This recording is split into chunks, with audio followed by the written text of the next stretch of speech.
అయితే ఇప్పుడు జగన్మోహన్ రెడ్డి గారు ఎలాగైనా సరే ఇప్పుడు తెలుగుదేశం పార్టీ ఫౌండర్ అయిన నందమూరి తారక రామారావు గారికి వచ్చిన ఆ గొప్ప పేరుని డిఫేమ్ చేయాలనుకున్నారు. దానిలో భాగంగా ఇప్పుడు మా లపాబామ్ అంటే లక్ష్మీ పార్వతి బామ్మని సీన్లోకి దించి ఆయన యుగపురుషుడు ఎట్లా అవుతాడు, నన్ను 4 సంవత్సరాలు వాడుకున్నాడు, నన్ను ఇలాగేదో పెళ్లి చేసుకోకుండా ఉంచుకున్నాడు అని ఇప్పుడు ఆరోపణలు చేస్తుంది మా బామ్మ. అవి ఏమన్నా ఈ వయసులో చేయాల్సిన ఆరోపణలు ఆ బామ్మ. అయితే ఒకవేళ మా బామ్మ అన్న పాయింట్కి వద్దామండి. ఆ పాయింట్కి వస్తే ఇప్పుడు రామారావు గారు ఉన్నారు, అలాగే లక్ష్మీపార్వతి గారు, వీళ్ళిద్దరు పెళ్ళి లీగల్గా జరిగింది, నేను లీగల్గా భార్యని అంటుంది. ఏమండి ఇప్పుడు పెళ్ళి అయిందండి, నాకే పెళ్ళి అయి ఉంది, నా భార్యకు విడాకులు ఇవ్వకుండా నేను ఇంకో పెళ్లి చేసుకున్నాను అనుకో, చట్టపరంగా పెళ్లి చెల్లుతుందా? చెల్లదు కదా. ఎట్టి పరిస్థితుల్లోనూ అది చెల్లకపోగా ఒక భార్య ఉండి ఇంకో పెళ్ళిని చేసుకున్నారని నా లోపల దొరుకుతారు, అవునా కదా. అయితే మరి ఇక్కడ ఎన్టీఆర్ గారు భార్య చనిపోయారు కాబట్టి ఆయన చేసుకోవచ్చు, ఆయనకి అభ్యంతరం ఏమీ లేదు. ఆయన పెళ్లి చేసుకోవడానికి అన్ని రకాలుగా అర్హత ఉన్న వ్యక్తే. అయితే మరి మా బామ్మకి అర్హత ఉందా? మా బామ్మ అప్పటికే వీరగంధం సుబ్బారావు గారి భార్య, ఆయనతో పాటు ఒక బిడ్డను కన్నది, ఒక కొడుకున్నాడు. కొడుకున్నప్పుడు ఆ వీరగంధం సుబ్బారావు గారితో విడాకులు తీసుకోకుండా నేను వచ్చి ఈయన పెళ్లి చేసుకుంటానని చేసుకుంది పెళ్ళి. మరి ఆ పెళ్లి చెల్లుబాటు అవుతుందండి? ఆవిడ భార్యగా ఈ సమాజం అంగీకరిస్తుందా? అయితే ఇంకో విషయం ఏంటంటే అందరికీ మీకు తెలియాల్సింది, ఈరోజున ఎన్టీఆర్ గారి పేరు ఎంత మారుమోగుతుందంటే, ఆయన పేరున ఒక 100 రూపాయల కాయిన్ని కేంద్ర ప్రభుత్వం రిలీజ్ చేసిందంటే ఖచ్చితంగా ఆయన తెలుగుదేశం పార్టీ ఫౌండర్గా, నారా చంద్రబాబు నాయుడు గారి మామగా, మన నందమూరి బాలకృష్ణ గారు మరియు ఆ పిల్లలందరూ పురంధరేశ్వర గారి తండ్రిగా ఆయనకు ఆ కీర్తి ప్రతిష్టలు. నిజంగా చెప్తున్నాను, ఎవరైనా ఒకళ్ళు బాధపడినా నాకు అభ్యంతరం లేదు. అదే ఎన్టీఆర్ గారిని లక్ష్మీపార్వతి గారి భర్తగా కనుక చూస్తే ఆయనకు ఆ కీర్తి ప్రతిష్టలు ఉండవు.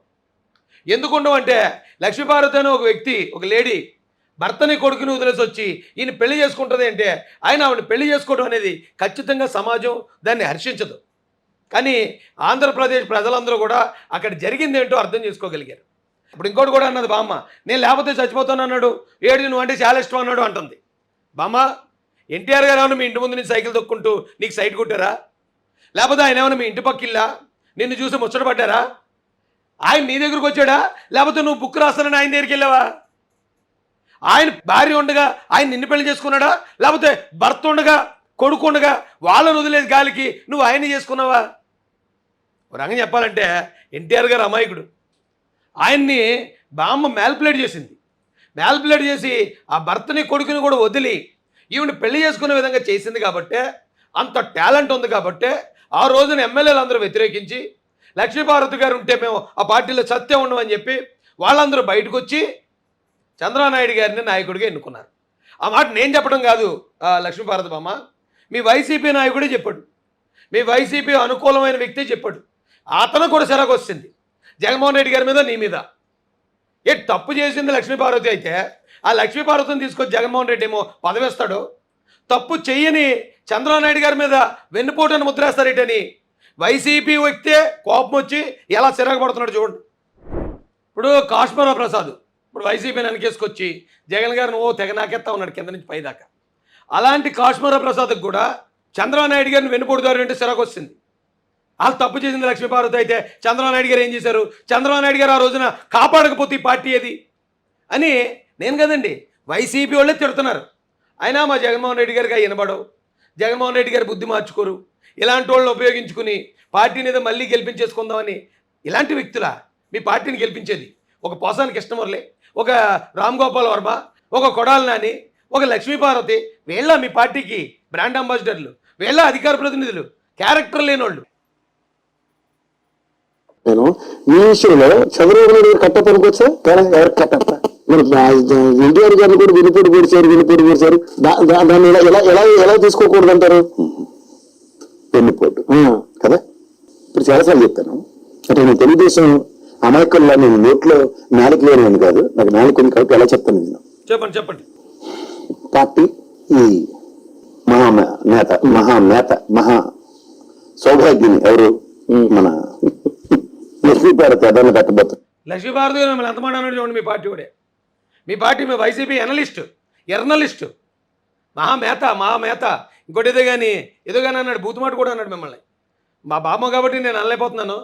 ఎంత దారుణం తిడుతున్నారు చూడండి మీ వైసీపీ వాళ్ళే. అంటే మొత్తం అగ్గిపెట్టి తీసి మంటెట్టడం అనమాట, లంకా దహనం అయిపోయి. అప్పుడు ఈ తెలుగుదేశంలో ఈ పడి సేవ ఉన్న వాళ్ళందరూ చిచ్చిచ్చే ఆవిడకి మనం పని చేయడం అయితే రామారావు కింద పని చేయమని చెప్పి మంటెక్కిపోయి బయటకు వచ్చేసారు. ఆ టైంలో బతిమాలి ఆఖరి ప్రయత్నంగా చంద్రబాబు నాయుడు గారు ఎన్టీ రామారావు దగ్గరికి వెళ్ళారు. సాక్షి ఏగల కృష్ణారెడ్డి. అర్థమైందా? చంద్రబాబు నాయుడు గారు బ్రతినాడారు పాపం ఆ రోజున ఎన్టీఆర్ గారిని. మామయ్య గారు ఇది కరెక్ట్ కాదు, ఆవిడ ఉంటే ఎమ్మెల్యేలు అందరూ వెళ్ళిపోతాం అంటున్నారు, దయచేసి ఆవిడ్ని రాజకీయాల్లోకి ఎంటర్ చేయకండి అంటే ఈవిడేం మాయ చల్లిందో ఏం మాయ చేసిందో ఆయన అబ్బే లక్ష్మీభారతి లేకపోతే అసలు సమస్య లేదన్నాడట. చివరాఖరిగా కూడా వెళ్ళి బతినాడాడట పాపం చంద్రబాబు నాయుడు గారు. ఆయన నేను చెప్పేది కాదు, ఇది వైసీపీ వాళ్ళు చెప్తున్నారు, నేను చెప్పిన మాట కాదు. ఏమనిపిస్తున్నాడు ఎక్స్ మీరు ఇప్పుడు మా ఏది మహేశ్వరం ఎక్స్ఎమ్మెల్యే ఆయన సాక్షిగా వెళ్తే రామారావు గారు విశ్వరూపం చూపించారు.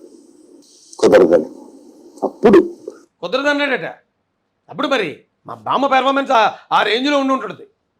లేదు నేను రాజకీయాలకి నేను ఎంటర్ అయ్యానంటే ఇందిరాగాంధీని మించిపోతాను.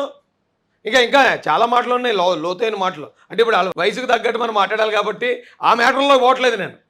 కానీ నేను దున్నేస్తాను అన్నదట. అంటే ఆయన నమ్మేస్తాడు కదా, నమ్మేశాడు అమాయకుడు. నిజంగా ఒకవేళ ఇప్పుడు క్యారెక్టర్ వైజ్ చూసుకుంటే ఎన్టీఆర్ గారి పెద్ద సినిమాల్లోనే ఆయన టాప్ స్టార్. ఆయన తలుచుకుంటే నెంబర్ 1 హీరోయిన్లు వచ్చి ఆయన కాళ్ళ దగ్గర ఉంటారు, ఆయన పెళ్లి చేసుకోవచ్చు. కానీ ఆయన భార్య చనిపోయిన తర్వాత ఏ ఒక్కరితో కూడా ఎఫ్ఐఆర్ ఉందనే పుకారు కూడా లేకుండా బతికాడు ఆయన బతుకున్నంతకాలం కూడా ఒక్క మచ్చ లేకుండా బతికాడు ఆయన. అలాంటి వ్యక్తికి ఈ లక్ష్మీభారతి బామ్మ వచ్చి ఆల్రెడీ వీరగంధం సుబ్బారావు గారిని లవ్లో దింపింది, ఆయన్ని పెళ్లి చేసుకుంది. అయిపోయిన తర్వాత మళ్ళీ ఈయన లవ్లో దింపింది, ఈయన్ని పెళ్లి చేసుకుంది. ఆయన ఎన్టీఆర్ గారి క్యారెక్టర్ కరెక్ట్గానే ఉన్నారు. కానీ బాంబు ఎంటర్ అవటం వల్ల పాపం ఆయన లైఫ్లో ఒక బ్లాక్ మార్క్, అది ఒక మాయన మచ్చగా బాంబు మిగిలిపోయింది. ఈ రోజున వచ్చి నేనే అసలైన దాన్ని లబోదీబో అని కాల్ చేస్తూ ఆవిడ పురంధరేశ్వరి గారిని అంటది. పురంధరేశ్వరి గారు అమ్మ లక్ష్మీభారతి గారు, పురంధరేశ్వరి గారు పెళ్లి చేసుకున్నారు చక్కగా భర్తతో. ఆ భర్తకి ఇవ్వాల్సిన విలువ, కుటుంబానికి ఇవ్వాల్సిన విలువ, ఒక మంచి గృహిణిగా ఆవిడ పేరు తెచ్చుకుంది. ఆ గౌరవంతోనే ఒక జాతీయ పార్టీకి ఆవిడ ఈ రోజున అధ్యక్షురాలుగా కూర్చుంది. లక్ష్మీభారతి బామ్మ నువ్వు పార్టీ పెట్టావు, కనీసం 600 ఓట్లు వచ్చాయి నీకు. 2-3 లక్షల ఓట్లు ఉన్న నియోజకవర్గంలో 600 ఓట్లు, ముష్టి 600 ఓట్లు. ఆ పురంధరేశ్వరి గారు ఏమో ఎమ్మెల్యే చేశారు, మంత్రులుగా చేశారు. ఈ రోజున కేంద్ర పార్టీకి ఆవిడ అధ్యక్షురాలుగా ఉంది. ఆవిడని నువ్వు అనొచ్చా? నువ్వు కానీ మీ జగనన్న కానీ అసలు ఎవరన్నా విమర్శించడానికి అసలు మీ క్యారెక్టర్లు ఏంటి? ఈరోజు దొంగ అంటున్నాడు. ఏంటి ఈరోజు ఎదవలే వచ్చి ఎదుటోళ్ళని ఎదవలు అంటున్నారు. ఎక్కడి దాకా తీసిపోతున్నారండి? పార్టీ ఆయన్ని కాపాడమంటే ఆయన కాపాడాడు. అదే రాస్తారు కదా. తర్వాత జరిగిన మహానాళ్ళు ఆయన్ని అధ్యక్షుడి కింద పార్టీ ఎన్నుకుంది. మీకు అర్థమవుతుందా? ఇదంతా ప్రజాస్వామ్యబద్ధంగానే. తర్వాత జరిగిన ఎలక్షన్లో కూడా ప్రజలు ఆయనకి పట్టం కట్టారు. ఇందులో వెన్నుపోవటం దరిద్రం ఎక్కడ వచ్చింది? ఆల్రెడీ నేను చాలాసార్లు చెప్పాను. అయినా ఇది ఎందుకు వినిపించానంటే ఇది వైసీపీ వాళ్ళు, అంటే మా పార్టీ శత్రువులు కూడా చెప్తున్నారు. అది వెన్నుపోటు అంటాడు ఇంకా జగనన్న నిన్నటి మీటింగ్లో కూడా. ఎందుకన్నా మరి అంత సిగ్గుదిలేసి ఆరోపణలు చేయటం అందరికీ తెలిసిపోయాక కూడా ఇక మీ పార్టీ వాళ్ళు కూడా అది వెన్నుపోటు ఏంటని చెప్పి పార్టీ వాళ్ళు కూడా చివాట్లు పెడుతున్నారే. అయినా కూడా మనం ఎక్కడా సిగ్గుపడకుండా చంద్రబాబు నాయుడు గారు మేము వెన్నుపోటు అంటాం, అదొక్కటిది. ఇప్పుడు వెన్నుపోటు అనేది కాదని వైసీపీ వాళ్ళు చెప్తున్నారండి ఎనలిస్టులు. అయినా వెన్నుపోటు అనేది జగన్మోహన్ రెడ్డి గారు ఎందుకు అంటున్నారంటే ఆ ఒక్క ఆరోపణ తప్ప చంద్రబాబు నాయుడు గారిని విమర్శించడానికి ఇంత మచ్చ కూడా లేదు ఆయన మీద. ఒకసారి అర్థం చేసుకోండి. వాళ్ళే ఇచ్చారు క్లీన్ చీట్, అది వెన్నుపోటు ఎలాగ వద్ది? ఆ మహానాడులో రాజ్యాంగబద్ధంగా ఆయన అధ్యక్షుడిగా ఎన్నుకుంది తెలుగుదేశం పార్టీ. తర్వాత వచ్చిన ఎలక్షన్లో ప్రజలందరూ ఆయన్ని ముఖ్యమంత్రి చేశారు. తర్వాత మళ్ళీ ఇంకొక ఎలక్షన్లో ప్రజలందరూ ఆయన్ని ముఖ్యమంత్రి చేశారు. ఆయన చేసింది వెన్నుపోటు అయితే ఓడింతారు. ఇప్పుడు లక్ష్మీభారతం చూడండి, ఎక్కడైనా గెలిచిందా? ఆవిడ చేసింది తప్పు కాబట్టే, ఆవిడ చేసింది ఏదో పని కాబట్టే, ఆవిడ చేసింది వెన్నుపోటు కాబట్టే లక్ష్మీభారతి బామ్మను ఇప్పుడు వచ్చి ఎక్కడ గెలవనివ్వలేదు ప్రజలు. అది ప్రజా తీర్పు. అలా కాకుండా చంద్రబాబు నాయుడు గారు 2 సార్లు జరిగిన తర్వాత 2 సార్లు ముఖ్యమంత్రి చేశారు ఆంధ్రప్రదేశ్ ప్రజలు. ఆయన్ని వెన్నుపోటు అంటారు జగన్మోహన్ రెడ్డి గారు. ఎందుకంటే ఇలాగా ఎంత చీప్గా మాట్లాడుతున్నారు? ఇక మీ వాళ్ళే అంటున్నారు, మరి మేము అన్నది కాదు. దీన్ని బట్టి అర్థం చేసుకోండి. లబాకి బామ్మ నువ్వు ఎన్నిసార్లు బయటకు వచ్చి నువ్వు గగ్గోలు పెట్టినా నేను అలాగే వీరగంధం సుబ్బారావు గారిని తీసుకుని వస్తాను, ఆయనతో చెప్పిస్తాను. వాళ్ళని బాగోదు అనేది పూర్తిగా చెప్పాడు ఆయన ఆ వీడియోలో. అదంతా చెప్పిందాను. ఇప్పటికన్నా కనీసం సిగ్గుపడి ఏదో చిన్నపిల్ల 18-17 సంవత్సరాల పిల్ల వచ్చి నన్ను ప్రేమించి మోసం చేశాడండి, ఇదిగోండి మా ఫోటోలు అన్నట్టు అలాంటి ఆల్బమ్లు పట్టుకుని రాక బామ్మ, సిరాకేసేస్తుంది మాకు. నీ ఏజ్ ఏటి నువ్వు చేసే ఆరోపణలు ఏంటి?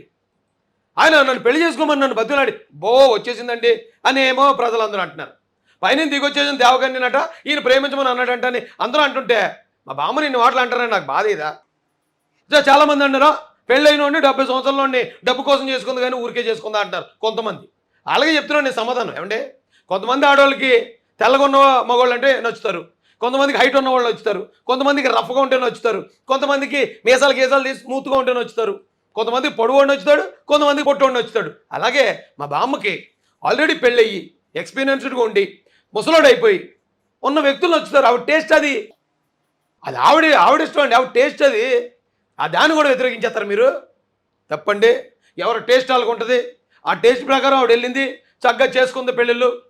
మీ ఇంట్లో కూడా ఎవరన్నా తాతగారు ఉండి ఆయన కూడా నీరసంగా ఉండి చెప్పండి, ఏమైనా ఆలోచిద్దాం. అంతే తప్ప మీరు ఎలా పడితే అలాగా మా బామ్మనంటే మాత్రం అస్సలు బాగోదు చెప్తున్నాను. ఇదండి మ్యాటరు. చక్కగా వైసీపీ వాళ్ళు వచ్చి చంద్రబాబు నాయుడు గారికి ఈరోజు నాకు క్లీన్ చిట్ ఇచ్చారు. అది కూడా బామ్మ వల్ల. బామ్మ వచ్చి ఏదో పొరపాటుగా ఏదో చేసేద్దాం, బుర్ర చల్లేద్దాం అనుకుంటుంది. కానీ మంచికి ఎప్పుడు అన్యాయం జరగదండి. వీళ్ళు ఎన్ని ఏదో పనులు చేద్దాం అనుకున్నా అది ప్లస్ అయిపోతుంది చంద్రబాబు నాయుడు గారికి. అది పాజిటివ్గా వచ్చేస్తుంది చంద్రబాబు నాయుడు గారి వైపు. సూపర్ కదా. వీళ్ళు ఒకటి తెలిస్తే దేవుడు ఇంకోటి తెలుస్తాడు. కాబట్టి బామ్మ ఇంకెప్పుడు ఇలా ఎగేసుకురాకో, వచ్చి ఏదో కన్నెపిల్లలాగా చిన్నపిల్లలాగా నాకు పెళ్ళి మోసం చేశారు, నన్ను భారీగా చూడలేదు, నాకు ఇలా లేదు అలా లేదు, ఇలాంటి చేయకపోం బాబు, చిరాకు వచ్చేస్తుంది మాకు.